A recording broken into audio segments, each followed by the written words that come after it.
সাথে সাথে রক্ত ছিটকে পড়ে ওর চোখে মুখে। জেড কলিজা ফাটিয়ে চিৎকার করে ওঠে, হাতে ধরে গলা কাটা মুরগির মতো ছটফট করতে থাকে। অ্যানি ভয় পেলেও শান্ত করল নিজেকে, শক্তভাবে দড়ি দিয়ে জেডকে বেঁধে ফেলে। জেডের চোখ দিয়ে যেন আগুন বের হচ্ছে, ছটফট করে ওঠে। ফাও ইউ খা বাচ্চা, তোকে শুধু একবার হাতের কাছে পাই। আমার গ্লাসে কি মিশিয়েছি নিজেকে ধরে রাখতে পারছি না কেন, শক্তি ফুরালো কেন আমার। মা, তোর যদি ছিঁড়ে না খেয়েছি তবে আমি নিজের শরীরের কাঁচা মাংস চিবিয়ে খাবো। খোল আমাকে। অ্যানি আবারও থুতু মারল জেডের মুখে। জেড মুখটা সরিয়ে নিল এক পাশে। অ্যানির বাধা শেষ হলে জেডের মুখোমুখি হয়ে বসে।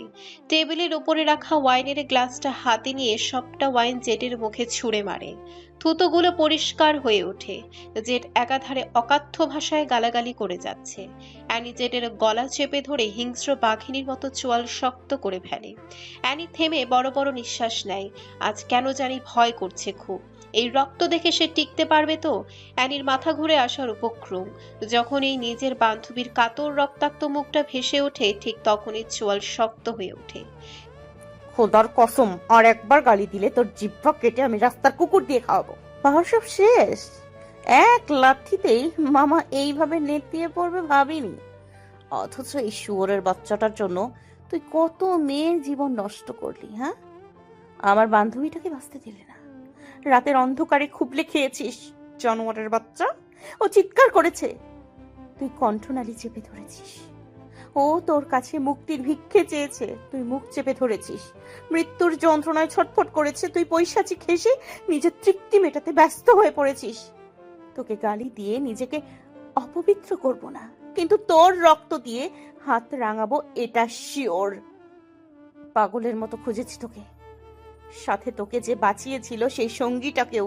কিন্তু কিভাবে জানবো তোর সঙ্গী আমার সারা জীবনের সঙ্গী হয়ে যাবে? যাদের মারার জন্য আমি মরিয়া হয়ে উঠেছিলাম তাদের মধ্যে একজন হয়ে উঠবে।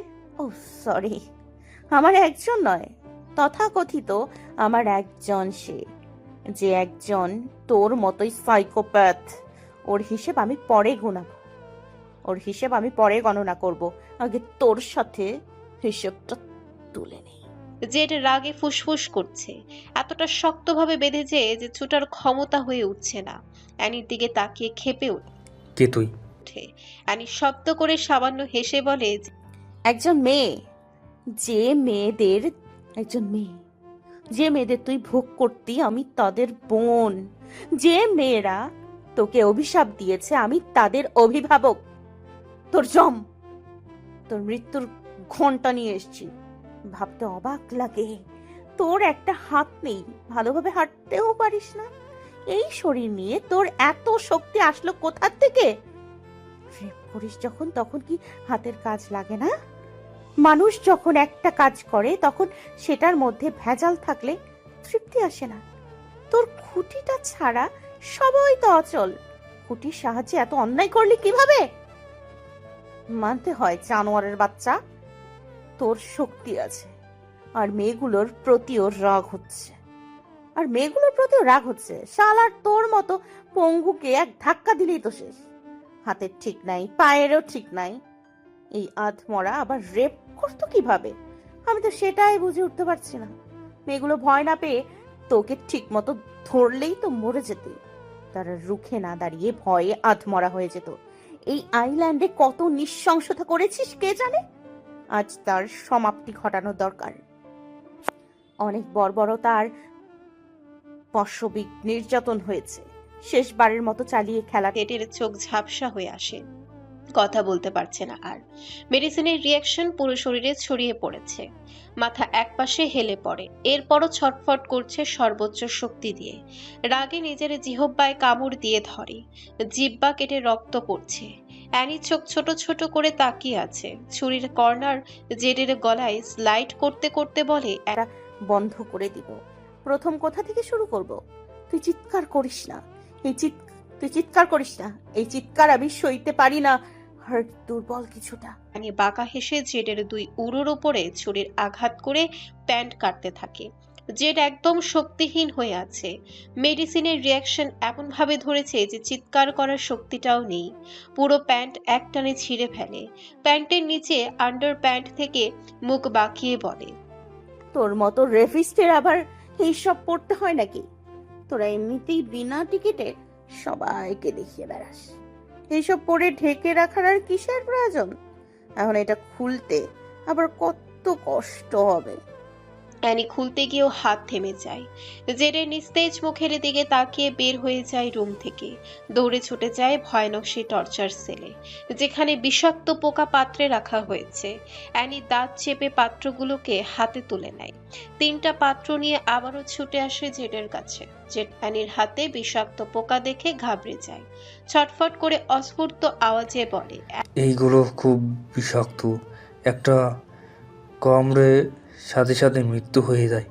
স্যার আমাকে স্যার আমাকে আমি তোকে কিছু করব না। অ্যানি প্রতিশোধের আগুনে এতটাই উন্মাদ ছিল যে জেডের নীরব কান্নাগুলো উপভোগ করছিল। চোয়াল শক্ত করে বিষাক্ত পোকাগুলো জেডের কাছে নিয়ে যায়। সামান্য ঝুঁকে হিংস্র রমণী তেজি গলায় বলে, আমি মেয়ে, তাই পরপুরুষের লজ্জাস্থান দেখার মতো পাপ করব না। আর তোর মতো বেজাতের জিনিস তো দেখতেও চাই না। তবে এইটা ভাবিস না ছেড়ে দিব। অনেক জ্বালিয়েছিস, এইবার নিজে মর। অ্যানি কথাটা বলে কিছু পোকা আন্ডার প্যান্টের ভেতরে ঢুকিয়ে দেয়। মুহূর্তের মধ্যেই জেড গলা কাটা মুরগির মতো ছটফট করতে থাকে। এক একটা পোকার কামড়ে যেন ওর জীবন বের হয়ে আসছে। একটা চিৎকার যেন প্রতিটা নিরহ মেয়ের চিৎকারকে ফিরিয়ে দিচ্ছে। অ্যানির চোখে পানি টলমল করছে। ঠোঁট কামড়ে ধরে বলে, কসম করে বলছি, যদি চিৎকার শোনার ক্ষমতা আমার থাকতো, তবে আমি আনাস্থাসিয়া অ্যানি তোকে এমন ভাবে কষ্ট দিয়ে মারতাম যে সবাই দেখলে কেঁপে উঠতো। আমি ঘুমন্ত মানুষকে মারার সাহস করতে পারি, কিন্তু সজাগ মানুষকে মারতে গেলেই আমি নিজেই জ্ঞান হারিয়ে ঢলে পড়ব। তবুও তোকে কষ্টে দেখতে চাই, তোর যন্ত্রণার আর্তনাদ শুনতে চাই। জেরের পুরো শরীরে ঘেমে যাচ্ছে। গলা কাটা মুরগির মতো ছটফট করছে অনবরত। দড়ির ঘর্ষণে হাত পা কেটে রক্ত উপর ঝরছে। জিহ্বা বের হয়ে আসতে চাইছে। চোখ উল্টে উপরে আসার উপক্রম। যন্ত্রণায় অস্থির হয়ে জেড আর্তনাদ করে ওঠে। ছাড়ো আমাকে, সহ্য হচ্ছে না। অ্যানি অনেক তৃপ্তি পেল। হেসে বলে, এইভাবে কি মেয়েগুলো কাতরাতো? হ্যাঁ, এইভাবেই তো যন্ত্রণায় ছটফট করতো। তুই কি ছেড়ে দিতি? হুম, বরং আরো পৈশাচিক ভাবে গলা ফাটিয়ে হাসতি। তৃপ্তি অনুভব করতি মেয়েদের যন্ত্রণায়। মেয়েদের বুকের নরম মাংসে যখন খুবলে ধরতি, তখন আমার বোনগুলো যন্ত্রণায় চিৎকার করে উঠতো। আমার বোনগুলোর পেট থেকে যখন কাঁচা মাংস খুলে চিবিয়ে খেতি, তখন তারা কুত্তার মতো ছটফট করতো। পিপাসায় যন্ত্রণায় দিশেহারা হয়ে পড়তো। যখন তুই নিজের পুরুষত্ব খাটাতি, তখন আমার বোনেরা চিৎকার করে ইজ্জতের ভিক্ষা চাইতো। কিন্তু তোর মতো অমানুষের মায়া হলো না, একবারের জন্য দয়া হলো না তোর। তাহলে আজকের দিনে দাঁড়িয়ে ভাবলি কিভাবে তোর জন্য মায়া কাজ করবে? আই রিপিট, যদি আমি চিৎকারের আওয়াজ সহ্য করতে পারতাম, তবে আমি তিলে তিলে মারতাম। তুই একটা মানুষ খেকো বিকৃত মস্তিষ্কের সাইকোপ্যাথ।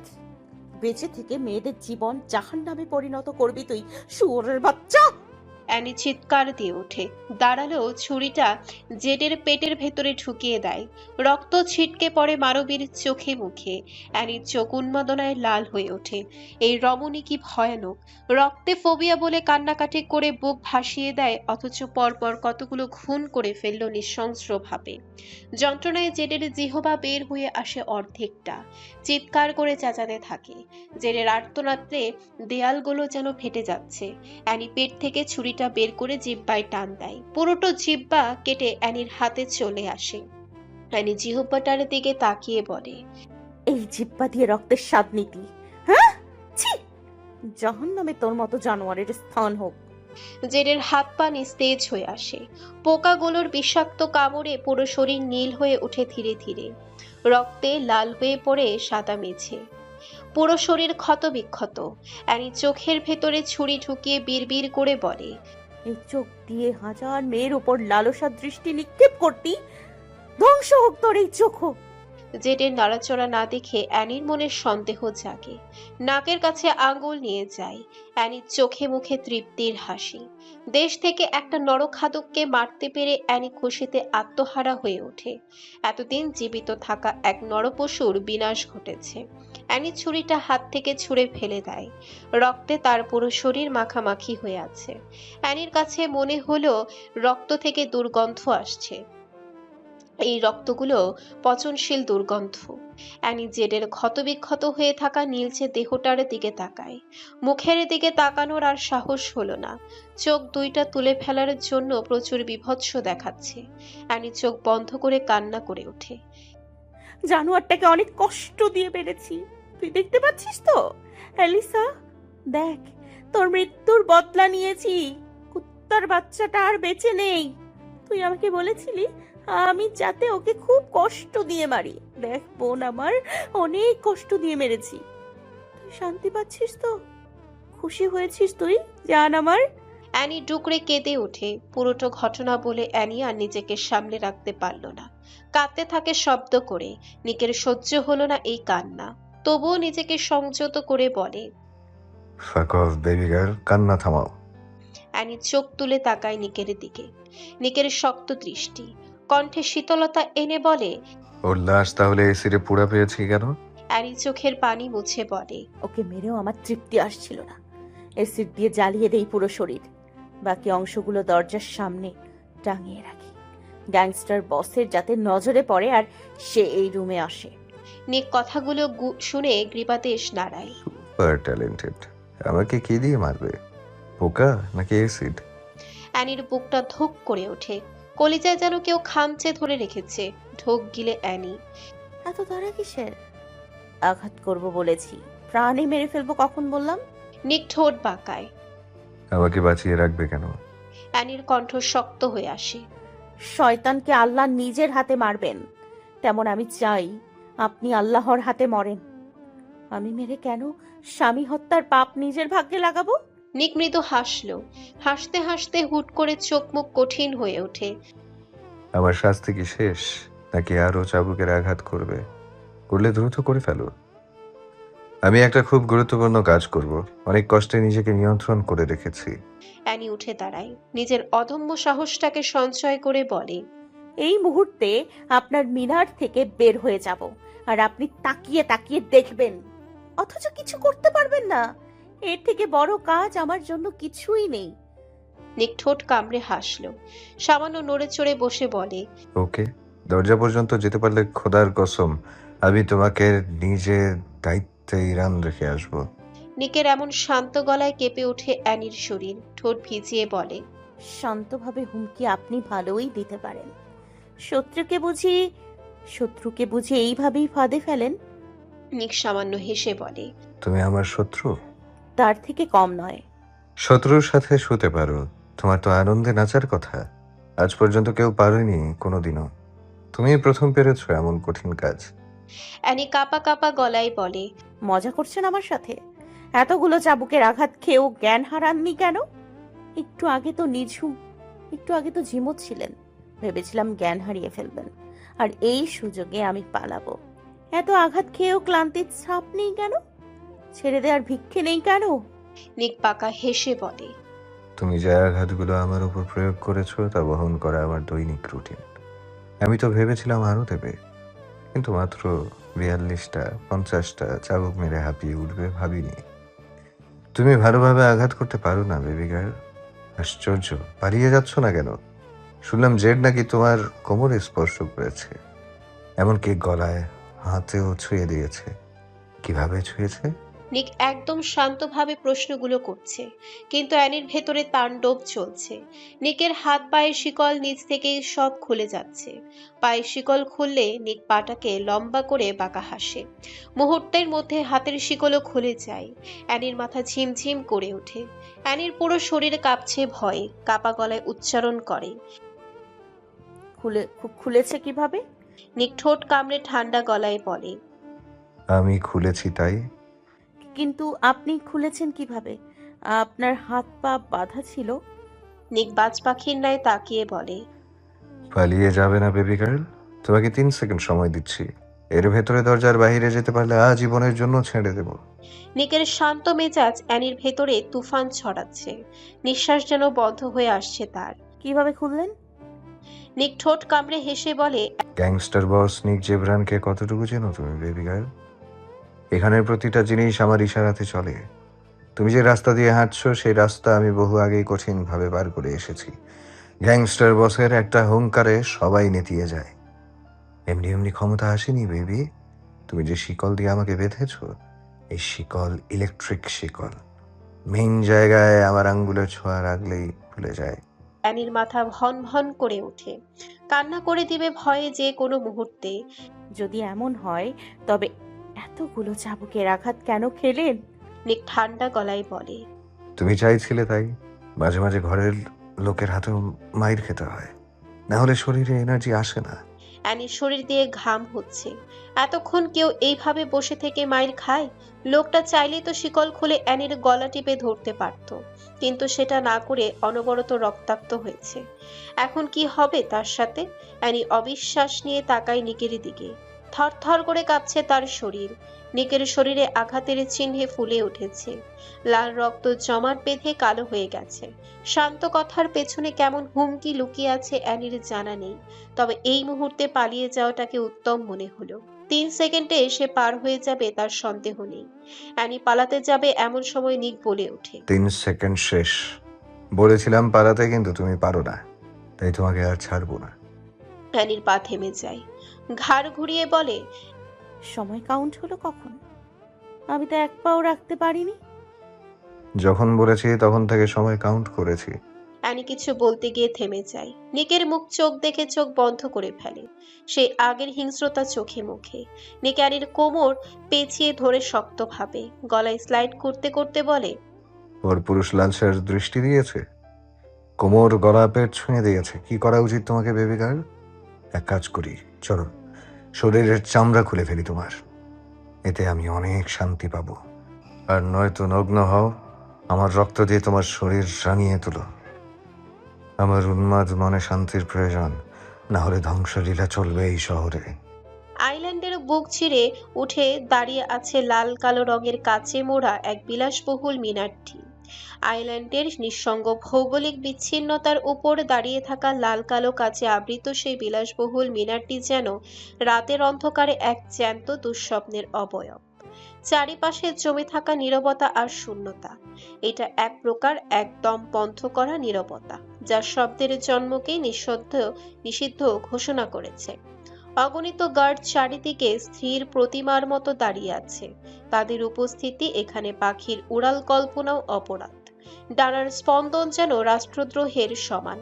মিনারের প্রধান ফটকের সামনে হান্টার ও শ্যাডো দাঁড়িয়ে আছে গ্যাংস্টার বসের সব থেকে কাছের দুই সঙ্গী। পাথরের মতো দৃঢ়তা তাদের উপস্থিতি।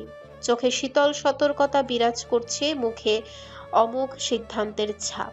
তারা কেবল পাহারাদার নয়, তারা নিজেই ভয়ঙ্কর এক সতর্ক বার্তা। ফটক পেরোনোর আগে আত্মাকে থামিয়ে দেওয়ার ক্ষমতা যাদের আছে। মিনারের অভ্যন্তরে লুকিয়ে থাকা টর্চার সেল, যেটা কোনো সাধারণ কক্ষ নয়, তা এক মানসিক বিভীষিকার কারাগার। সেই কক্ষের দেয়ালগুলো যেন নীরবতার পুরু স্তরে মোড়া। প্রতিটি ইটের গায়ে জমে আছে অতীতের অব্যক্ত আতঙ্ক। আলো সেখানে আলো নয়, আছে এক নিষ্ঠুর ছায়া, যা চোখে পড়ে কিন্তু মনকে অন্ধকারেই ডুবিয়ে রাখে। ছায়াগুলো দেয়ালে বিকৃত হয়ে নড়ে ওঠে। মনে হয় তারা নিজস্ব ভাষায় কিছু বলতে চায়, কিন্তু কোনো শব্দ উচ্চারিত হয় না। লাল আলোতে ঝলঝল করছে পুরোটো রুম। মিনারের গভীরতম কক্ষে টর্চার সেলের হৃদয় ভাগে একটি রমণী স্থিরভাবে বসে আছে। দেহের কমলতাকে শিকল দ্বারা দ্বিগুণভাবে আবদ্ধ করে রেখেছে। বর্তমানে স্বাধীনতার প্রতিটি অণু তার হাতের স্পর্শ থেকে বিচ্ছিন্ন হয়ে ছন্নছাড়া হয়ে পড়েছে। তার শ্বাস প্রশ্বাস বর্তমানে অগভীর হলেও প্রতিটি শিকলের লোহার দমনাত্মক জোরের কবলই সীমাবদ্ধ। এবং সেই সীমাবদ্ধতা নিজেই এক নীরব হত্যার ছায়া হয়ে ঘিরে ধরে তার সংকুচিত অন্তর। শরীরে একটা সুতাও নেই, একদম নগ্ন অবস্থায় লজ্জায় চোখ বন্ধ করে রেখেছে। বর্তমানে চোখ খোলার ক্ষমতা তার নেই।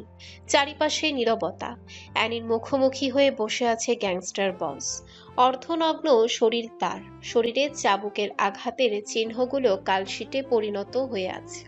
শুকনো রক্তের গাঢ় জমাটে এক অদ্ভুত ভৌতিক ও দমনাত্মক সৌন্দর্যকে সৃষ্টি করেছে, যা অর্ধনগ্ন শরীরকে দম বন্ধ করা এক অপ্রতিরোধ্য ভয়ঙ্করত্বে পরিণত করেছে।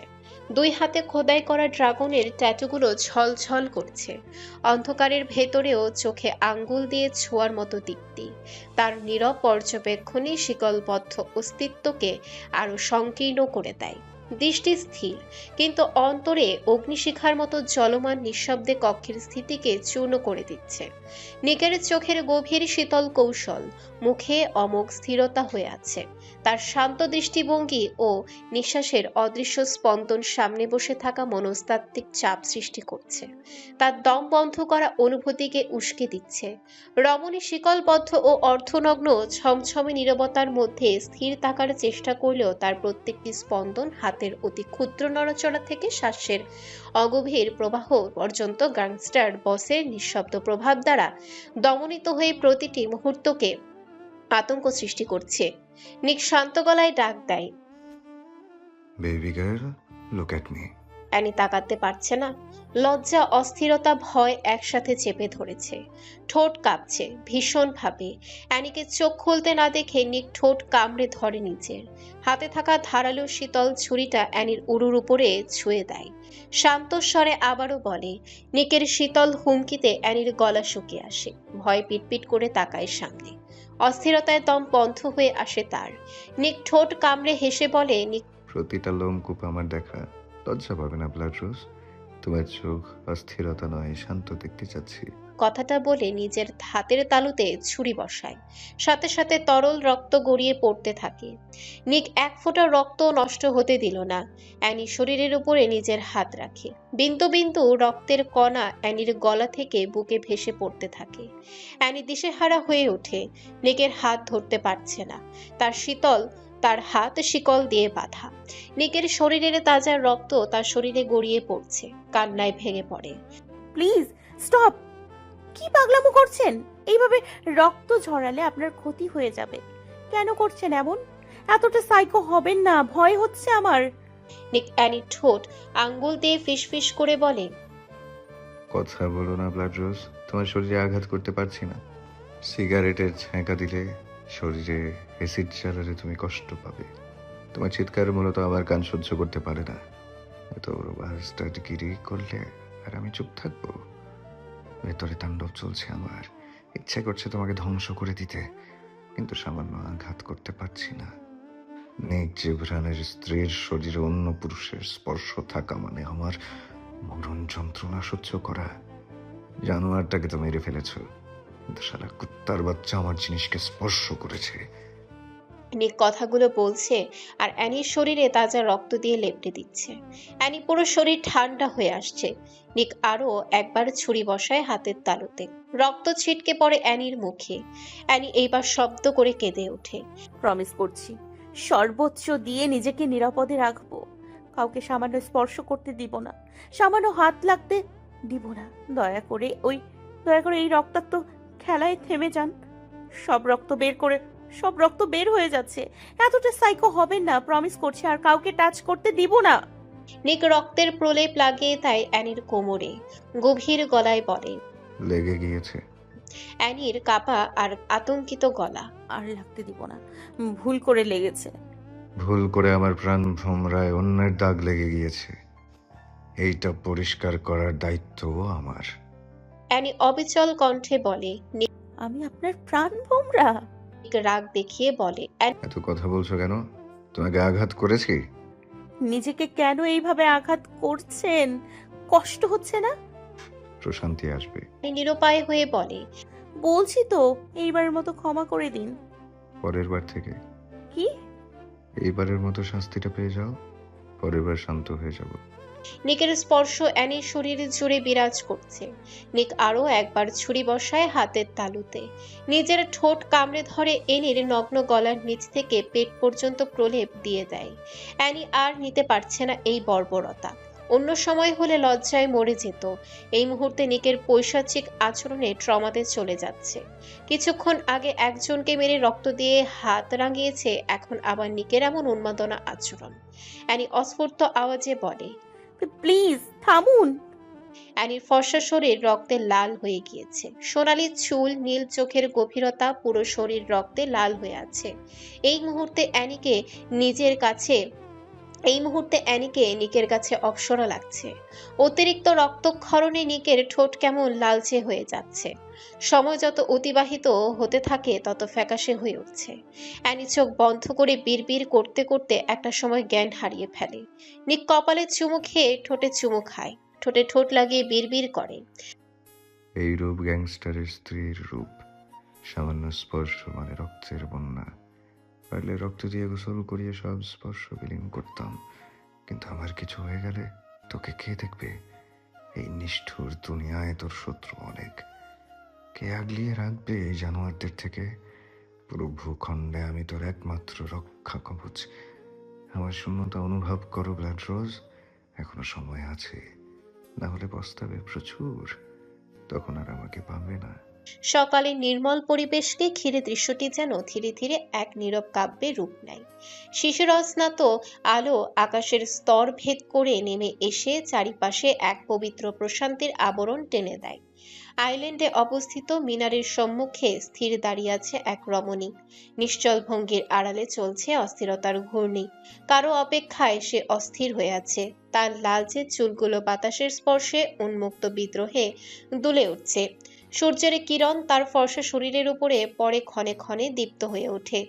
আলো তার ত্বকের ভেতরে ঢুকে যেন আবার উকি দিয়ে বেরিয়ে আসতে চায়। নীরবতার বুক চিরে তার নিঃশ্বাসের ছন্দ বারবার বেজে উঠছে। চারিপাশে অসংখ্য বিশালদেহী গার্ড অস্ত্র সামগ্রী নিয়ে দাঁড়িয়ে আছে। সবার শরীরে কালো হুডি পরা। নাজরির দৃষ্টি স্থির, তবু অন্তর অস্থির হয়ে আছে। সময় প্রতিটি মুহূর্তকে সে প্রশ্ন করে, আদেও কি আসবে? এই সকালের স্বচ্ছতায় সে দাঁড়িয়ে আছে প্রতীক্ষার প্রতিমূর্তি হয়ে।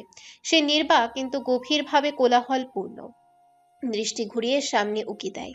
হুট করে চোখের সামনে আরিশকে দেখে নাজলি অপ্রস্তুত হয়ে পড়ে। আরিশ কেমন ভাবে তাকিয়ে আছে তার দিকে। দৃষ্টি দেখে বোঝা যাচ্ছে এই মুহূর্তে নাজলিকে এখানে মোটেও আশা করেনি। নাজলি অজান্তেই তাকিয়ে থাকে গাড়িতে হেলান দিয়ে দাঁড়িয়ে থাকা পুরুষটার দিকে। সাদা স্যুট, সাদা প্যান্ট, শরীরে জড়ানো চুলগুলো সব সময়কার মতো একপাশে সেট করে রাখা। নাজলি নিজের নজর ফিরিয়ে নেয়। আরিশ এখনো নাজলির দিকে তাকিয়ে আছে, কপাল অস্বাভাবিকভাবে কুঁচকানো। নাজলি গলায় ঝুলিয়ে রাখা ওড়নাটা ঠিক করার অভিনয় করে নিজেকে প্রস্তুত করে। এমন একটা ভাব নেয় যেন আরিশ নামক কোনো পুরুষকে সে চেনে না, এই প্রথম এই লোকটাকে সে দেখেছে। একবারের জন্য আর তাকায়নি। নাজলি এদিক সেদিক পায়চারি করছে গেটের সামনে দিয়ে, বারবার উকি দিয়ে দেখতে চাচ্ছে ভেতরের অবস্থা। আর চোখে একবার তাকায় আরিশের দিকে। লোকটা কেমন শিকারীর মতো তাকিয়ে আছে। নাজলির মনে হলো এই মুহূর্তে এখানে দাঁড়িয়ে থাকাটা ঠিক হবে না। লোকটা এমন ভাবে তাকিয়ে আছে যেন কাঁচা চিবিয়ে খাবে, কিন্তু এখানে সে আসলে এই লোকের কি? যদি কিছু হতো তবে তাকে দেখার সাথে সাথে রিয়াকশন করতো।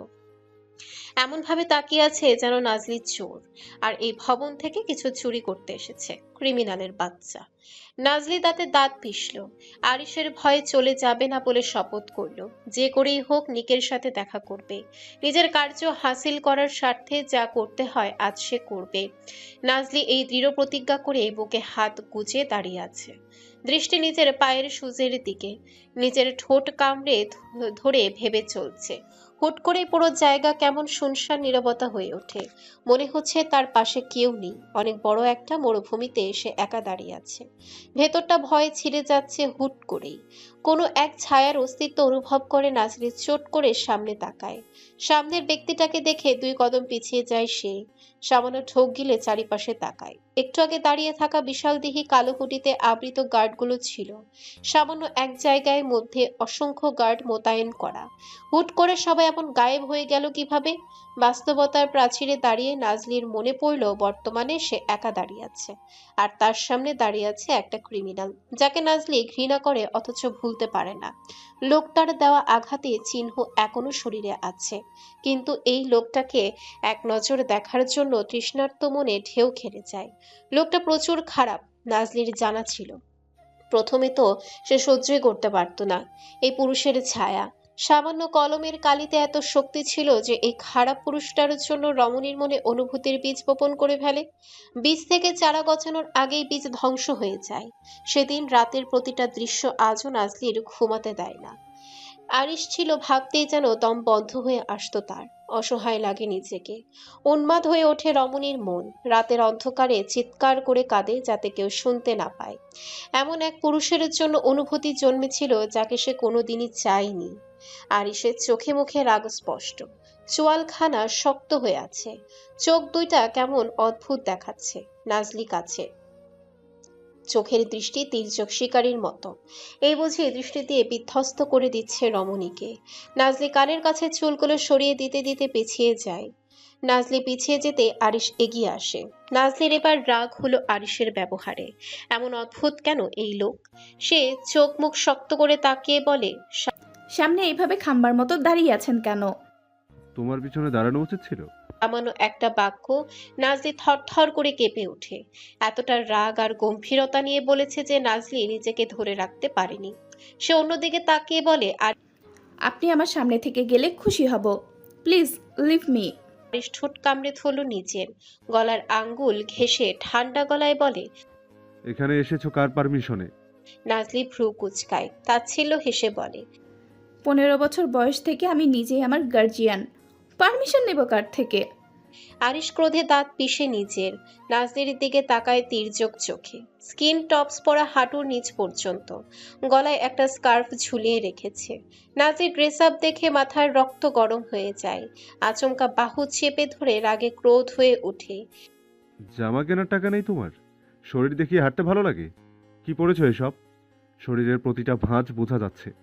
পা দেখিয়ে হাঁটতে ভালো লাগে? যতটুকু আছে সেটা পরার আর কি দরকার ছিল? পুরো নগ্ন হয়ে বের হয়ে যেতি। বেশ্যা মেয়েদের বেশ্যা কাপড়ের এই মানায় রাবিশ। আরিশের প্রতিটা অশোভন কথায় নাজলির চোখ ঝাপসা হয়ে আসে। শরীরের শক্তি যেন ক্ষয় হয়ে আসে তার। তাকে আবারও বেশ্যা বলল। এই লোক কিভাবে বলতে পারে তাকে এইসব? একবারও কি ঠোঁট কেঁপে ওঠে না? একবারও কষ্ট অনুভব করে না এইসব বলে? নাজলি কাঁদতে চেয়েও আর কাঁদল না। কার কথায় কাঁদবে সে, যে তাকে কথার আঘাতে রক্তাক্ত করে ফেলে তার উক্তিতে? অসম্ভব। নাজলি এতটাও নরম মনের নয়। নাজলি এক ঝটকায় আরিশের হাত সরিয়ে দেয়। আরিশকে কিছু বলতে না দিয়ে শক্তভাবে কলারটা চেপে ধরে নিজের কাছে নিয়ে আসে। আরিশ নিজের টাল রাখতে না পেরে নাজলির দিকে ঝুঁকে পড়ে। নাজলির চোখে চোখ রেখে ক্ষিপ্ত হয়ে বলে, এতটা খারাপ কেন আপনি? এইসব বাক্য উচ্চারণ করতে মুখে আটকায় না? আমি বেশ্যা? আমাকে আপনার বেশ্যা মনে হয়? এই কাপড় আমি ছোট থেকে পরি। আমাকে বাজে কথা বলার রাইট কে দিয়েছে আপনাকে? প্রয়োজনে আমি বিকিনি পরে হাঁটবো। এতেও যদি আমার জ্বালা না মিটে আমি নগ্ন হয়ে হাঁটবো। আপনি কেন কথা শোনাবেন আমাকে? কে হন আপনি আমার? Who are you, criminal leader Arish Ilham? Arish চোখের পলকে নাজলিকে গাড়ির সাথে চেপে ধরে। হঠাৎ এমন হওয়াতে পিঠে ব্যথা পায় অনেক। ব্যথার তীব্রতায় নাক মুখ খিচে ফেলে। আরিশ নাজলির হাতটা চেপে ধরে বড় বড় শ্বাস টানে। 100 বার বলবো আমি, বিকিনি পরে বের হওয়ার ইচ্ছে তোর? একবার বের হয়ে 2 কদম এগিয়ে দেখ। কসম করে বলছি, পা যদি অক্ষত থাকে তবে আমি নিজে পা কেটে ফেলবো। একটা পুরুষও যদি নজর দেয় তবে সেই শরীর অ্যাসিডে জ্বালিয়ে দিতেও আমার বুক কাঁপবে না। যেটা আমার সেটা আমার, আর সেই জিনিসের দিকে তাকানোর সাহস একটা পিঁপড়েরও নেই। নাজলি থমকে যায়, অস্ফুট আওয়াজে বলে, আমি আপনার? আরিশ ছেড়ে দেয় নাজলিকে। সরে আসে নাজলির ওপর থেকে। নাজলি সোজা হয়ে দাঁড়িয়ে পুনরায় প্রশ্ন করে। উত্তর দিন। আরিশের কাট কাট গলা। উত্তর দিতে আমি পছন্দ করি না। নাজলির রাগ হয়। সামান্য উত্তর দিলেও কোনো ক্ষমতা কমে যেত। শক্ত কণ্ঠ শক্ত করে বলে, কি পছন্দ করেন? একজন রেপিস্টকে সাহায্য করতে? রেপ করার পর কিভাবে সূত্র মুছে দেওয়া যায় সেটা করতে? রাতের অন্ধকারে সবাই মিলে পৈশাচিক খেলায় মেতে উঠতে? নাকি আমাকে বেশ্যা বলে অপমান করতে? এসব পছন্দ হয় মিস্টার আরিশ ইলহাম? কথাগুলো একশ্বাসে বলে নাজলি থামে। আরিশের ভ্রু কুঁচকে আসে। রেপিস্টকে সাহায্য করতে মানে? নাজলির মস্তিষ্ক সজাগ হয়। চট করে তাকায় আরিশের দিকে। রাগের প্রকোপে সব বলে দিয়েছে, তবে এইটাই ওর সব থেকে বড় সমস্যা। রেগে গেলে সব ফাঁস করে দেয়। তবে আরিশের পাল্টা প্রশ্নটা সহ্য হলো না। আরিশের সামনে দাঁড়িয়ে চোখে চোখ রাখে। মিথ্যে বলেছি? রাতের অন্ধকারে সব সূত্র লুটপাট করেন না? রেপিস্টকে সাহায্য করেন না? আপনি নিজেও রেপিস্ট কিনা উপরওয়ালা ভালো জানেন। সাধু বেশে তো কত জানোয়ার আনাচে কানাচে ঘুরঘুর করে। বদ্ধরুমের খবর তো আর কেউ জানে না। আরিশের চোখ মুখ জ্বলে ওঠে তীব্র রাগে। নাজলির দুই বাহু আবারও চেপে ধরে। রাগে কিরমিরিয়ে বলে, এই জীবনে একটা মেয়েকে ছাড়া কোনোদিন অন্য মেয়েকে স্পর্শ করে দেখিনি। সামান্য টাচ লাগেনি কোনো মেয়ের শরীরে। আর ইলহাম যাকে তাকে স্পর্শ করে না। নাজলি হেসে বলে। অথচ একটা বেশ্যাকে স্পর্শ করে ফেললেন। আরিশের কণ্ঠ শীতল হয়ে আসে। মানে? এই যে আমাকে এখনো ধরে আছেন, দ্রুত ছাড়ুন মিস্টার আরিশ। আপনার ব্যক্তিত্বে লাগবে, হাতে পচন ধরে যাওয়ার সম্ভাবনা আছে। ছাড়ুন ফার্স্ট। আরিশ ছেড়ে দিল নাজলিকে।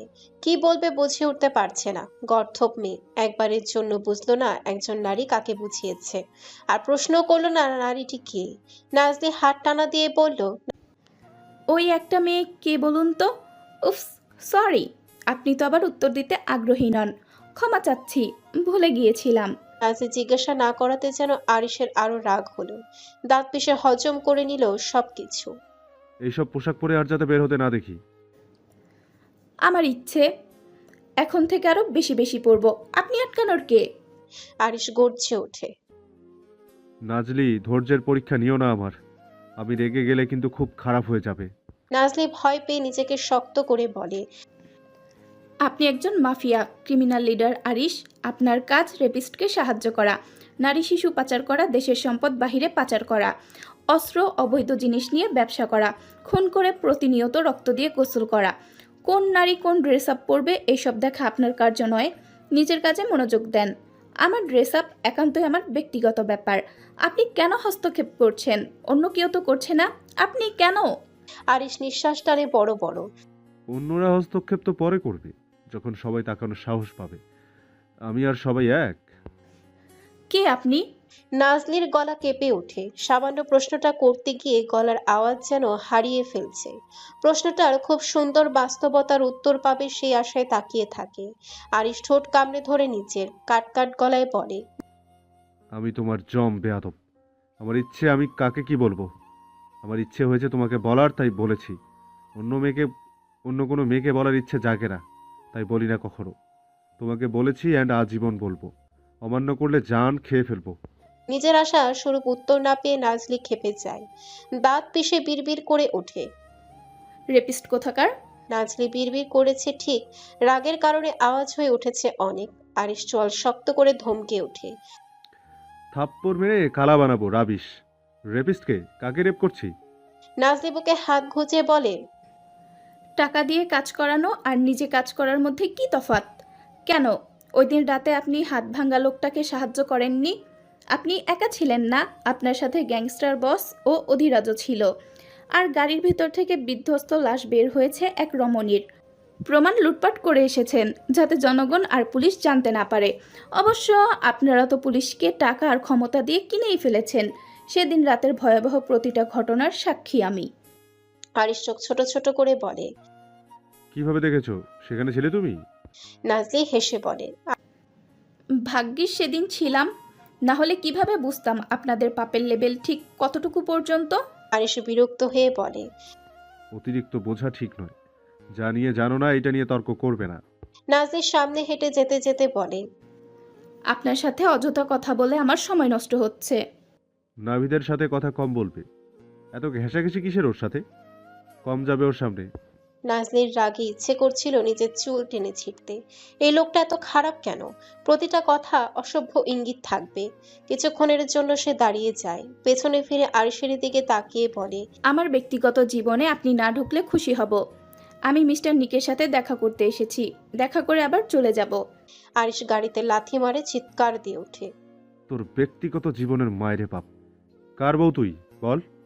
আরিশের শক্ত গর্জনে কেঁপে ওঠে রমণী। বউ শব্দটা কানে আসতেই স্তব্ধ হয়ে যায়। মানুষ মাতাল আর রেগে গেলে নিজের নিয়ন্ত্রণে থাকে না। ওকে কি বউ বলল?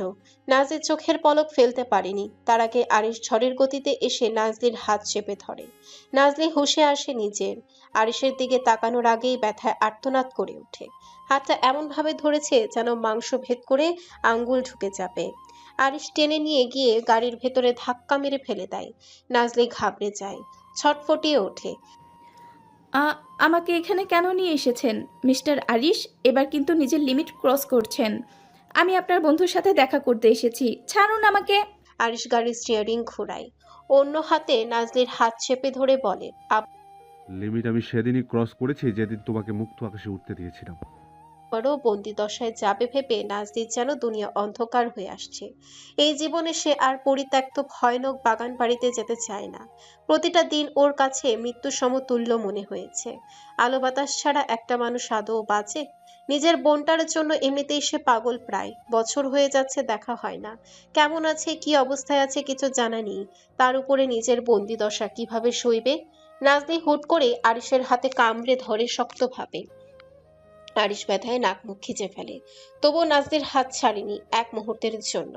মুখে নোনতা অনুভব করে নাজলি ছেড়ে দেয়। দাঁত বসে গিয়ে একদম রক্ত বের হয়ে গিয়েছে। নাজলি হতাশ হয়ে তাকায় আরিশের দিকে, চোখ মুখ শক্ত করে গাড়ি চালিয়ে যাচ্ছে। এই লোকের কি ব্যথা লাগে না? নিজের কাজে হেরে গিয়ে আহত কণ্ঠে বলে, আরিশ আবার কোন দোচকে নিয়ে যাচ্ছেন, নাকি মেরে ফেলার ধান্দা? গ্রীবাদেশ নাড়িয়ে বলে, আমিও ভাবছি সেটাই করব। তোমাকে জাস্ট আর নেওয়া যাচ্ছে না, সহ্য করতে পারছি না তোমাকে। তোমাকে দেখলেই আমার অঘটন ঘটে যায়। প্রতিনিয়ত জ্বালিয়ে মারছো আমাকে, মেরে সমুদ্রে ভাসিয়ে দিলেও একটু শান্তি হবে। নাজলির গলা ভেঙে আসে। আমাকে সহ্য করতে বলেছে কে আপনাকে? বিগত 15 দিন ধরে আপনার সামনে আসি না, তাহলে জ্বালিয়ে মারলাম কখন? আজও আসতাম না, নিজের কাজে এসেছিলাম আর আপনার সম্মুখীন হতে হয়। আপনি এড়িয়ে গেলেই তো পারতেন। আরিশ গাড়ির স্পিড বাড়িয়ে দেয়, দাঁত পিষে বলে, কিভাবে জ্বালাচ্ছ বুঝতে পারলে তো আমার শান্তি হতো। সামনে কেন পড়লে আজ?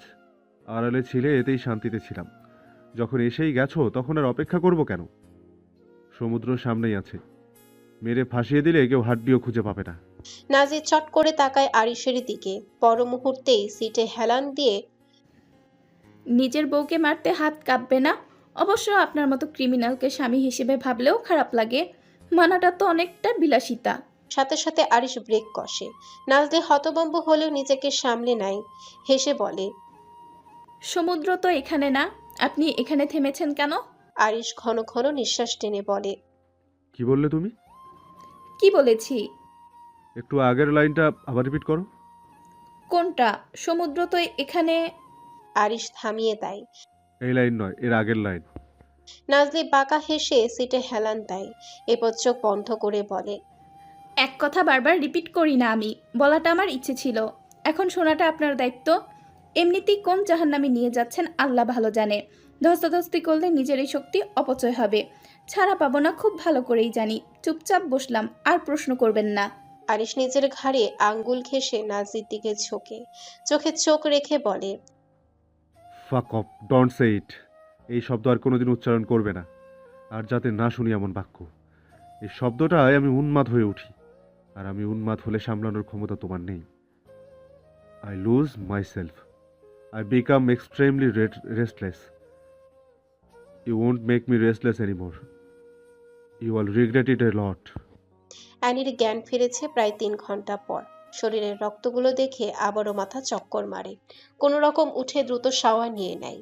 নিককে রুমে দেখতে না পেয়ে অ্যানির কপালে ভাঁজ পড়ে। এতগুলো আঘাত দিয়ে লোকটা কোথায় গেল? অ্যানির হুট করে কাঁদতে ইচ্ছে করছে, কিন্তু কেন কাঁদতে ইচ্ছে করছে জানা নেই। কাল রাতের ঘটনাগুলো মনে হতেই শরীরে শিউরে ওঠে। নিকের উপস্থিতি খুব ভয় কাজ করছে তার মনে। লোকটা আসলে একটা বিকৃত মস্তিষ্কের সাইকোপ্যাথ। না হলে আর যাই হোক, নিজের শরীরের রক্ত কেউ এভাবে নষ্ট করে না। জীবন্ত অবস্থায় কিভাবে এতটা আঘাত করতে পারে নিজের শরীরে? প্রতিটা মর্মান্তিক ঘটনা মনে হতেই অ্যানি কেঁপে ওঠে। শুকনো ঢোক গেলে চোখ বন্ধ করে বড় বড় নিঃশ্বাস টানে। ব্যালকনির দরজা খোলা দেখে হকচকিয়ে ওঠে। এই দরজা খুব সহজে খোলে না। আলো বাতাসে যাওয়া অ্যানির জন্য নিষিদ্ধ ঘোষণা করেছে। এটা জেলাসি নাকি আধিপত্য? উনি যদি পারতেন তবে নিঃশ্বাসটাও তার নিয়ন্ত্রণে নিয়ে নিত। অ্যানি চোখের পানি মুছে অজান্তে ব্যালকনির দিকে এগিয়ে যায়। সামান্য উকি দিতেই আরেক টাসকি খায়। নিক ডিভানের সাথে হেলান দিয়ে মেঝেতে বসে আছে। দৃষ্টি তার মেঝের দিকে। হাতে একটা কাচের বোতল। বোতলটা হুইস্কির, সেটা আর অ্যানির বুঝতে বাকি নেই। এখনো সে অর্ধ উলঙ্গ শরীর। চাবুকের এক এক একটা আঘাত কালচে হয়ে ভেসে ওঠে। রক্তগুলো জমাট বেঁধে কালো হয়ে গিয়েছে। ঘাড় পর্যন্ত চুলগুলো এলোমেলো হয়ে পড়ে আছে। অ্যানির নিঃশ্বাসের ঘনত্ব বেড়ে যায়। দুই হাত দিয়ে দেয়াল শক্তভাবে চেপে ধরে। তার শরীর কাঁপছে অসম্ভব ভাবে। নিজের ঠোঁট শক্তভাবে কামড়ে ধরে চোখ বন্ধ করে ফেলে। ভয় করছে সামনে এগিয়ে যেতে। মন বলছে একবার যাও, আর মস্তিষ্ক বলছে কি প্রয়োজন যাওয়ার। এই লোকটা খারাপ, জানোয়ার রূপী মনস্টার। যা করেছো বেশ করেছো, পাপের সামান্য শাস্তি দিয়েছো মাত্র। এই লোকের তো আরো শাস্তি পাওয়া উচিত। মরণ যন্ত্রণা ভোগ করে তিলে তিলে মারা উচিত। কিন্তু মন কেন এগিয়ে যেতে চাইছে? কেন এই অবাধ্য মন মস্তিষ্কের ভাষাকে পরিত্যাগ করতে বলছে? অ্যানি চট করে চোখ খুলে ফেলে। কোনো কিছু না ভেবে নিকের দিকে এগিয়ে যায়। নিকের সামনে দাঁড়িয়ে কিছু বলতে যাবে, তার আগেই থেমে যায়। মনে হচ্ছে কণ্ঠনালীতে কেউ চেপে ধরে রেখেছে। গলা দিয়ে কোনো আওয়াজ বের করতে পারছে না। অ্যানি ঠোঁট ভিজিয়ে শ্বাস টানে নিচে। এতটা অস্থির কাজ করছে কেন তার ভেতরে? অ্যানি আবারও কিছু বলতে চায়, কিন্তু তার আগে কারোর চোখ দেখে থমকে যায়। ধূসর বাদামি চোখ দুটো অসম্ভব লাল হয়ে আছে। কপাল ঘামে ভিজে গিয়েছে। গোলাপি ঠোঁটে এখনো রক্ত লেগে আছে। অ্যানিকে দেখে ঠোঁট কামড়ে ধরে বলে, এখানে কেন এসেছো? নিকের এই গভীর কণ্ঠে কিছু একটা আছে। এতটা উন্মাদ আর বেপরোয়া লাগছে কেন? অতিরিক্ত রক্তক্ষরণে যদি কিছু হয়ে যায়? অ্যানি চোখের পাতা ঝাপটায়। আপনার চিকিৎসা নেওয়া প্রয়োজন। অ্যানি ভ্রু নাচিয়ে বলে, ওয়াই বেবি গার্ল? আপনার শরীর থেকে অনেক রক্তক্ষরণ হয়েছে। Gangster boss Nick Jebran does not need medical treatment, my fucking blood rose. Annie গভীর দৃষ্টি রাখে নিকের উপর। নিক নিজের নিয়ন্ত্রণে নেই। কেমন নেশাময় লাগছে মুখখানা। অ্যানি শান্ত সুরে বলে, ড্রাগস নিয়েছেন? নিক ঠোঁট কামড়ে হেসে বলে, ভেতরের জ্বালা কমানোর তো প্রয়োজন, ব্লাড রোজ। কিসের এত জ্বালা আপনার? নিক হুইস্কির বোতলটা শব্দ করে রাখে। অ্যানি নিজের নাক চেপে ধরে শক্তভাবে। নিক হাসলো সামান্য। বসা থেকে উঠে দাঁড়ায় গ্যাংস্টার বস। অ্যানির দুইটা বাহু ধরে অ্যানির দিকে ঝুঁকে পড়ে। গলার খাদ নামিয়ে বলে, তোমার ঘৃণার চাহনি, তোমার চোখ মুখ সব আমার ভেতরে জ্বালা দেয়। মূলত এই পুরো অস্তিত্ব আমাকে ধ্বংস করে দিচ্ছে। ধ্বংস হয়ে যাচ্ছে গ্যাংস্টার বস। যার হুঙ্কারের সাম্রাজ্য থমকে যায়, সে থমকে যাচ্ছে কারোর উপস্থিতিতে। নিকের পুরো মুখের দিকে তাকায়। গালে হাত রেখে শীতল চাহনি নিক্ষেপ করে বলে, ধ্বংস হয়ে যাচ্ছেন? ইয়েস। অ্যানি নিকের কাটা স্থানে আঙ্গুল চেপে ধরে বলে, ধ্বংস তো আপনি সেদিনই হয়েছেন, যেদিন এই পাপের সাম্রাজ্যে ঢুকেছেন, যেদিন অন্ধকারে নিজের জগৎ হিসেবে বেছে নিয়েছেন। নতুন করে আমি আবার কি ধ্বংস করব? নিক অ্যানিকে ধাক্কা মেরে সরিয়ে দেয় নিজের কাছ থেকে। নিজের চুল খামচে ধরে ঘন ঘন শ্বাস টেনে বলে, পাপের সাম্রাজ্য আমাকে ধ্বংস করেনি। এই জগৎ আমার পরিচয়। আমার জীবনের সবটা জুড়ে এই দুনিয়াকে কেন্দ্র করে। অ্যানি পড়ে যেতে গিয়েও নিজেকে সামলে নিল। অযথা কথা বলার আর প্রয়োজন বোধ করল না। নিকের হাত শক্তভাবে চেপে ধরে বলে, ভেতরে চলুন, আপনার সাথে এই অবস্থা মানায় না। নিক গ্রীবাদেশ নাড়িয়ে বলে। সুন্দর লাগছে না? অ্যানি চট করে তাকায় নিকের চোখের দিকে। লোকটার সৌন্দর্যের বর্ণনা দেওয়ার সাধ্য তার নেই। ঠোঁটের নিচে ঠিক মাঝখানে তিলটা অ্যানিকে চুম্বকের মতো টানে। এই জায়গা দেখলে অ্যানি মাতাল হয়ে পড়ে। এই লোক সুন্দর। অ্যানির ভাষায় এই লোক বাহ্যিকভাবে সব সৌন্দর্য ধারণ করে আছে। ভেতরের অন্ধকারটার কারণে লোকটা ধ্বংস হয়ে যাচ্ছে।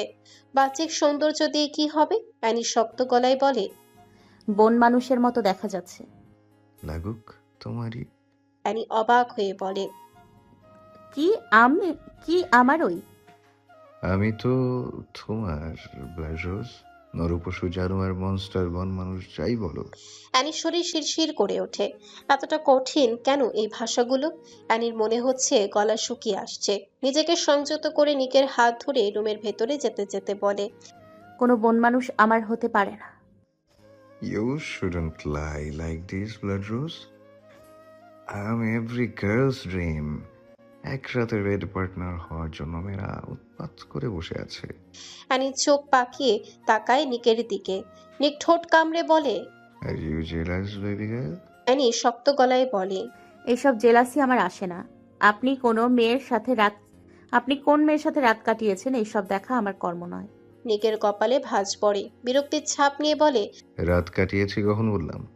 রাত না কাটালে বুঝলেন কিভাবে মেয়েরা মরিয়া হয়ে আছে? একজনের সাথে কাটিয়েছেন, পরেই তো আর একজন চেয়েছে। নিকের আগে চোয়াল পিষে। শালার মেয়েজাত, এক লাইন বললে 10 লাইন বেশি বুঝে। অ্যানি কিছু বলল না। নিককে বিছানায় বসিয়ে একটা বড় পাত্রে পানি নিয়ে আসে। একটা নরম টাওয়াল হাতে নিয়ে পানিতে ভেজায়। নিক কপাল কুঁচকে তাকিয়ে আছে। ভেজা টাওয়ালটা নিকের বুকের উপরে রাখতে নিক হাত সরিয়ে দেয়। শক্ত গলায় বলে, কি করছো এইসব? অ্যানি আবারও বুকে রাখে টাওয়াল। শরীর মুছে দিতে দিতে বলে, পুরো শরীর জঘন্য হয়ে আছে। এইসব নিয়ে বাইরে গেলে সবাই ভাববে আমি আপনাকে একা রুমে নির্যাতন করি। তারা তো আর আসল ঘটনা জানে না। নিক অ্যানির কোমরে জড়িয়ে ধরে। অ্যানির বুকে নাক ঘষে বলে, আমার পুরো শরীর কেটে ফেললেও কারো আটকানোর সাহস নেই। আর এইসব নিয়ে প্রশ্ন করাটা অনেক বড় বিলাসিতা বেবি গার্ল। অ্যানির হাত থেমে যায়। নিকের গরম নিঃশ্বাস পুরো শরীর কেঁপে ওঠে। অ্যানি এতটুকু বুঝেছে লোকটার শরীর জ্বরে পড়ে যাচ্ছে। শরীরের তাপে অ্যানির এসির মধ্যে থেকেও ঘেমে যাচ্ছে। অ্যানি আতঙ্কিত গলায় বলে, মুখ সরিয়ে নিন। নিক আরো চেপে ধরে। হুম। অ্যানি ছটফটিয়ে ওঠে। রাগে কান্না করতে ইচ্ছে করছে এই মুহূর্তে। এই লোক কি জীবনেও শান্তি দেবে না? এইভাবে থাকলে শরীর মুছে দেবে কিভাবে? অ্যানি তবু বহু কষ্টে পুরো শরীর মুছে দেয়। কাটা স্থানে মলম লাগিয়ে দূরে সরে আসে। বুকে হাত গুজে সিরিয়াস হয়ে বলে, জেড আপনার কি হয়? গ্যাংস্টার বসের চোখ চিকচিক করে ওঠে। চোখ বন্ধ করে বলে, ভাই, আপন? আমার আপন বলতে কেউ নেই। আপন না হলে এইভাবে পুষে রেখেছেন কেন? দিনের পর দিন অন্যায় করে গিয়েছে, অথচ চুপ থেকেছেন কেন? মেয়েগুলোকে যখন নিজের কামনা মিটিয়ে কাঁচা চিবিয়ে খেত, তখন খারাপ লাগেনি আপনার? নিকের চোখ হিংস্রতায় ঝলঝল করে ওঠে। কাটা স্থানে মলমের স্পর্শে জ্বলছে প্রচন্ড ভাবে। নিক দাঁতে দাঁত ঠেকিয়ে বলে, আমার ভেতরে মায়া বলতে কিচ্ছু নেই। হৃদয়ের ওপর নিষ্ঠুরতার প্রলেপ পড়ে গিয়েছে। পাথরের থেকেও জঘন্য আমি। অ্যানি শ্বাস ফেলে বলে। মেয়েগুলোর জায়গায় যদি আমি থাকতাম? নিক সাথে সাথে অ্যানির দুই হাত খামচে ধরে। অ্যানি ব্যথায় মৃদু চিৎকার দিয়ে ওঠে।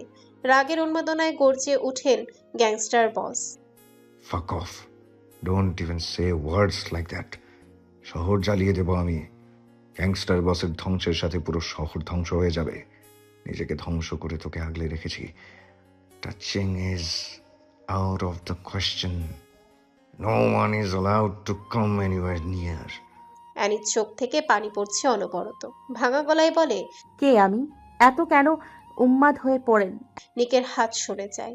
অ্যানির সামনে থেকে সরে যেতে অ্যানি তাচ্ছিল্য হেসে বলে, আমার পরিচয় হলো আমি একজন খুনি। মাত্র 14 বছর বয়সে নিজের চাচাকে কেটে টুকরো টুকরো করেছি। এরপর থেকে শুরু হয় আমার বেঁচে থাকার সংগ্রাম। হাজারো পুরুষের লালসার শিকার হয়েছি। পাচার হতে যাচ্ছিলাম এক নোংরা আর বিধ্বস্ত জগতে। 18 জন মাফিয়ার সামনে নিলামে উঠেছি। প্রতারণার মধ্য দিয়ে গ্যাংস্টার বসের রক্ষিতা হয়েছি। আমি আনাস্তাসিয়া অ্যানি, মাত্র 13 বছর বয়সে বাবা মাকে হারিয়ে সর্বহারা হয়ে যাওয়া এক রমণী। একসময় সামান্য শব্দে ভয়ে কুঁকড়ে যেতাম, থমকে যেত আমার হৃদয় স্পন্দন। আর এখন আমি হাজারটা শব্দ তৈরি করি। ভয় পাই, তবুও বারবার হাত রক্তাক্ত করে ফেলি। একদিনে লক্ষ বছরের কষ্ট সয়েছি আমি। প্রতিনিয়ত ভয়ে মুচড়ে যেতাম কখন আমার ইজ্জতে এসে হামলে পড়বে। প্রতিঘাত করেছি যারা আমার দিকে হাত বাড়িয়েছে, মৃত্যু দিয়েছি তাদের, নিজের বুকে জমে থাকা কষ্ট আর আর্তনাদগুলোকে আকাশে উড়িয়ে দিয়েছি। নিজেকে এতটা শক্ত রেখেছি যে যাতে ভেঙে না পড়ি। একবারও জানতে চেয়েছেন বাচ্চা মেয়েটাকে যে বিয়ে করেছি সে কেমন আছে? এতটা বয়স তো আমার হয় না।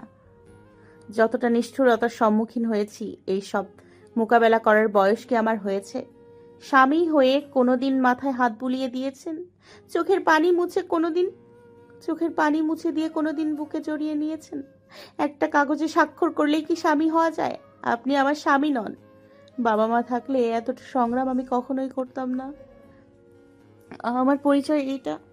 অ্যানির কণ্ঠ ভেঙে আসে, শরীর কাঁপছে তার অসম্ভব ভাবে। মুখ চেপে ধরে নিজেকে নিয়ন্ত্রণ করতে থাকে। নিক অ্যানির মাথাটা নিজের বুকের সাথে জড়িয়ে ধরে, ঘন ঘন নিঃশ্বাস টেনে অস্ফুট আওয়াজে বলে, কি চাই তোর বউ? একবার শুধু বল। শহর ধ্বংস করে হলেও আমি সেই সুখ তোর পদতলে এনে দেব। নিকের উষ্ণ আলিঙ্গনে রমণী আরো নেতিয়ে পড়ে, চোখ বন্ধ করে বলে, পারবেন না দিতে? একবার বল। আমার সব কথা শুনতে হবে, পারবেন? নিক ঠোঁট কামড়ে ধরে বলে। দিনটা তোমার নামে লিখে দিব যদি রাতটা আমার নামে হয়। অ্যানির নাক মুখ কুঁচকে আসে। প্রয়োজন নেই। আমার প্রয়োজন বললে নিজেই নিতে জানি। আর কি চাই? আমি যা চাই সেটা আপনি ইহকালে কখনো দেবেন না। এই জীবনে কোনোদিন আমার মুক্তিও হবে না। নিকের চোখে মুখের রং পাল্টে যায়, তীব্র ক্ষোভে বুকে থেকে অ্যানিকে সরিয়ে দেয়। অ্যানির চোয়াল চেপে ধরে বলে, মুক্তির কথা ভাবলে জ্যান্ত কবর দিয়ে আসবো। একবার তো বাঁচিয়ে নিয়েছি, পরের বার সেইটুকুও করবো না। নিক সবটা রাগ নিয়ে কাবার্ডের কাছে যায়। হাত পুরোটা ব্যান্ডেজ করা, কাপড়ও স্পর্শ করতে পারছে না। মেজাজ আরো তীক্ষ্ণ হয়ে ওঠে। অ্যানি চুপচাপ কাবার্ডের কাছে গিয়ে নিকের ফর্মাল ড্রেস বের করে, এরপর নিকের কাছে দিয়ে বলে, আপনার শরীরে প্রচুর জ্বর। নিক গম্ভীর হয়ে বলে, নর্মাল। এই অবস্থায় বাইরে গেলে অঘটন ঘটে যাবে। নিকের শান্ত দৃষ্টি। তাতে তোমার কি? মানুষ হিসেবে মনুষ্যত্ব দেখাচ্ছি। নিকের চোয়াল শক্ত হয়ে আসে, অগ্নিদৃষ্টি নিয়ে বলে, মিথ্যে মায়া দেখাতে আসলে জান খেয়ে ফেলবো। শুয়ে রেস্ট নাও। অ্যানি আহাম্মকের মতো তাকিয়ে থাকে। এ কারণে কারোর ভালো চাইতে নেই। 10 মিনিটের ব্যবধানে নিক রেডি হয়ে আসে। অ্যানি অস্থিরতা নিয়ে আবারও বলে, আপনি এখন অনেক দুর্বল। এরপরও তোমাকে অজ্ঞান করার ক্ষমতা আছে। চলো, একবার প্রমাণ পেয়ে যাবে। নিকের অশালীন ইঙ্গিত বুঝতেই অ্যানি নাকমুখ খিচে ফেলে। অ্যানি বিড়বিড় করে নিককে গালি দেয় কয়েকটা। নিক নিজে প্রয়োজনীয় অস্ত্র নিয়ে দরজার কাছে চলে আসে। অ্যানি চট করে নিকের হাত ধরে অসহায় গলায় বলে, অতিরিক্ত রক্তক্ষরণে আপনি দুর্বল হয়ে আছেন। এই অবস্থায় বাইরে গেলে জ্বর আরো বেড়ে যাবে। নিক রাগে দাঁত পিষে নিচে ঘাড়ে আঙ্গুল ঘেঁষে কপালে ভাঁজ ফেলে অ্যানির দিকে তাকায়। অ্যানির একদম কাছে এসে বলে, Are you showing affection or putting on a fake act? My fucking blood rose. মিথ্যে জিনিসটা গ্যাংস্টার বস সহ্য করতে পারে না। এইসব অযথা মায়া দেখাতে আসলে শ্বাসরোধ করে মারবো। অ্যানি কি সত্যি মিথ্যে মায়া দেখাচ্ছে? সামান্য হেসে বলে। মারতে পারবেন? চ্যালেঞ্জ করছো? অ্যানি আত্মবিশ্বাসের গলায় বলে, আমাকে আপনি মারতে পারবেন না নিক জেব্রান। মারার হলে বহু আগেই মেরে ফেলতেন। অসংখ্য বার আপনার ভয়ানক রাগের শিকার হয়েছি। আমার জায়গায় অন্য কেউ হলে হয়তো তাকে রাগের উন্মাদনায় কেটে ফেলতেন। অথচ আমাকে যখন মারেননি তখন মনে হয় না আর জানে মারবেন। মেহেরকে আজ হসপিটাল থেকে নিয়ে আসা হয়েছে। নিক চেয়েছিল একবার দেখতে, কিন্তু মেহেরের নিষেধ নিকের ছায়াও যাতে তার রুমে না পড়ে। মেয়েটার চোখ কোটরে বসে গিয়েছে, মুখটা কেমন ফ্যাকাশে হয়ে গিয়েছে, চোখের নিচে ডার্ক সার্কেল পড়ে গিয়েছে। নির্ঘুম রাতের উদাহরণ তার মলিন মুখখানা। সারাদিন বাহিরে উদাসীন নয়নে তাকিয়ে থাকে। রমণীর ভেতরে কি চলছে কারো বোঝার ক্ষমতা নেই। আরই সেইমাত্র মেহেরের কাছ থেকে নিজের বাড়িতে গিয়েছে, সে বাড়ি যেখানে অ্যানিকে প্রথম রাখা হয়েছিল। এখন সে বাড়িতে নাজলির বসবাস। আরিশ ড্রয়িং রুমে ঢুকতেই বিরক্তিতে মেঝের দিকে তাকায়। পুরো মেঝে নোংরা করে রেখেছে। নাজলি ডিভানে বসে এটা সেটা খাচ্ছে আর সেটা মেঝেতে ফেলছে। কোলের উপরে যেন 10 দিনের খাবার নিয়ে বসেছে। নোংরা আরিশের সব থেকে অপছন্দের জিনিস। ছড়ানো ছিটানো কিছু দেখলে শরীরে শিরশির করে তার। মেঝেতে এমন নোংরা দেখে আরিশ চোয়াল শক্ত করে বলে, আমার বাড়ি কি তোমার ডাস্টবিন মনে হয়? হঠাৎ আরিশের কণ্ঠস্বর পেয়ে নাজলি ভয়ে ধরফরিয়ে ওঠে। সামনে আরিশের বিরক্তিকর মুখ দেখে বুকে থুতু ফেলে, একটা চিপস মুখে দিয়ে বলে, আপনাকেই তো ডাস্টবিন মনে হয়, আর বাড়িকে ডাস্টবিন ভাবাটা অস্বাভাবিক কিছু নয়। এত খুঁতখুঁত স্বভাব থাকলে ক্লিন করে নিন।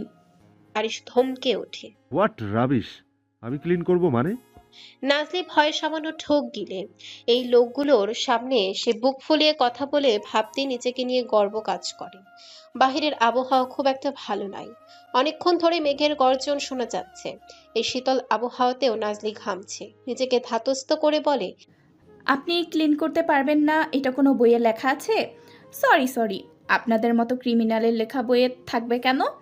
আপনাদের নাম তো ডাস্টবিনের গায়ে থাকবে। আরিশ নিজেকে সামলাতে না পেরে ফ্লাওয়ার টপটাকে লাথি মেরে ফেলে দেয়। নাজলির হাত ধরে দাঁড় করায়, রাগে শক্ত গলায় বলে, ডোন্ট ক্রস ইওর লিমিট। এই পুরো বাড়িতে একা আছো, এরপরও ভয় লাগে না? অযথা কথা বলে আমার মাথা না খেলে ভালো লাগে না? নাজলি আরিশের হাত সরিয়ে নেয়, চোখে চোখ রেখে বলে, মৃত্যুর ভয় যখন কারোর মন থেকে চলে যায় তখন সে বাঘের গর্জনের সামনেও হাসে, যেমন আমি আপনার সামনে হাসি। আর আপনার এই পচনশীল মাথা খেতে আমি নাজলি মাইলা ইন্টারেস্টেড নই। এই মাথায় শুধু জঘন্য কিছু।